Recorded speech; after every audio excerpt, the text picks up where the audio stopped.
எல்லாருக்கும் வணக்கங்க. சதீஷ் கொஞ்சம் அமைதியாக இருடா. என்ன சார் நொய்னு ஓ சமூக சேவையா? நடக்கட்டும் பாட்டுக்காக விடுறீங்களா எங்கேயாச்சும்? டேய் கொஞ்சம் அமைதியாக இரேன்டா. ஒன்றும் இல்லைங்க, இன்றைக்கி நம்ம க்ரூஸ் ஷிப்பில் ஃபோட்டோகிராஃபி ஜாபுக்கு வேகன்சி இருக்குன்னு சொல்லிட்டு நோட்டீஸ் போர்டில் போட்டிருந்தாங்க.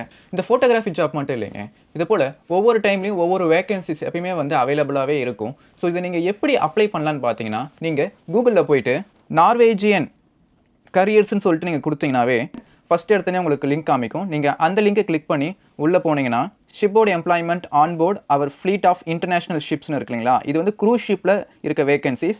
அது மட்டும் இல்லாமல் இந்த நார்வேஜனுக்கு சொந்தமான ஐலாண்ட்ஸில் ஒர்க் பண்ணுறதுக்கும் ஆப்பர்ச்சுனிட்டிஸ் இருக்குது. பட் நம்ம இப்போ க்ரூஸ் ஷிப்பில் இருக்க மட்டும் பார்க்கலாம். இந்த க்ரூஸ் ஷிப்பில் ஜாயின் பண்ண இந்த இன்டர்நேஷனல் ஷிப்ஸ்னு ஒரு ஆப்ஷன் இருக்குங்களா, ஸோ ஃபஸ்ட்டு நீங்கள் அதில் போயிட்டு சர்ச் ஃபார் ஜாப்ஸ் அப்படின்னு கொடுக்கணும். இப்போதைக்கு கரண்ட்டில் பார்த்தீங்கன்னா 17 ஜாப்ஸ் வந்து வேகன்சியில் இருக்குது. என்னென்ன ஜாப்ஸ்னு பார்த்தீங்கன்னா desktop publisher, bartender, wine steward, training specialist, communication service manager, electronic officer அப்படின்னு சொல்லிட்டு 17 ஜாப்ஸ் இருக்குங்க.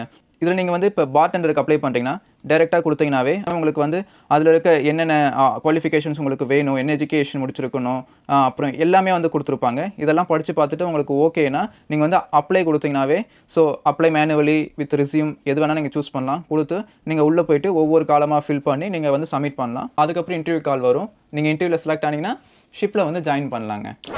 சார் நீங்கள் சொல்கிறதெல்லாம் கேட்டுட்டு தான் இருந்தேன். இவ்வளோ பெரிய லென்த்தி ப்ராசஸாக சொன்னால் யார் வந்து அப்ளை பண்ணுவா? எங்களுக்கெல்லாம் அப்படியே டேரெக்டாக வந்து ஃபோன் நம்பரே கொடுக்கணும். நாங்கள் காண்டாக்ட் பண்ணி இன்டர்வியூ அட்டன் பண்ணுவோம். முடிஞ்சால் இன்டர்வியூ நீங்களே அட்டன் பண்ணி எங்களுக்கு வேலையை மட்டும் ரெடியாக கொடுங்க. அப்படியே வந்து ஜாயின் பண்ணி வேலை பார்ப்போம். ஸோ அப்படி இருந்தால் வேலையை சொல்லுங்கள். இது என்ன, அது உள்ளே போனோமா, அது பண்ணணுமா, இது பண்ணணுமா, இந்த மாதிரிலாம் சொன்னால் யார் சார் அப்ளை பண்ணுவா?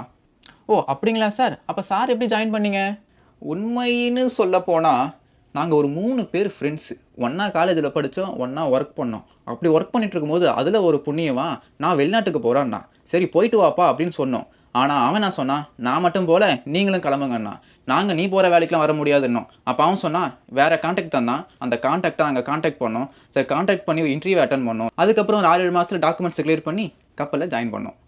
ஸோ உனக்கு உன் ஃப்ரெண்டு சொன்னால் நீ அப்ளை பண்ண, ஸ்டெப் பை ஸ்டெப்பாக ப்ராசஸில் ஒரு 6-7 மாதத்தில் உனக்கு வேலை கிடச்சிது. இப்போ ஒரு 3 வருஷமாக ஒர்க் பண்ணிட்டுருக்கேன், கரெக்டாக? அதே போல் தான் நம்ம நண்பர்களை பல பேர் எலிஜிபிலிட்டி இருந்தும் எப்படி அப்ளை பண்ணுறது, எங்கே வேகன்சி இருக்குன்னு தெரியாமல் இருப்பாங்க. அவங்களுக்கு இது யூஸ்ஃபுல்லாக இருக்கும்.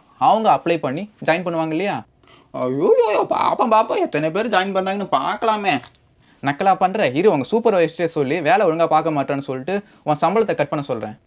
ஐயோ சூப்பர்வைசரா, தெய்வமே விளையாட்டாக சொன்னதெல்லாம் நீங்கள் சீரியஸாக எடுத்துக்கிட்டீங்க. ஐயய்ய வாங்க நம்ம திரும்பி நோட்டீஸ் போர்டில் பார்த்துட்டு வந்து வேறு என்னென்ன வேலை வாய்ப்பு இருக்குன்னு சொல்லலாம். வாங்க போகலாம்.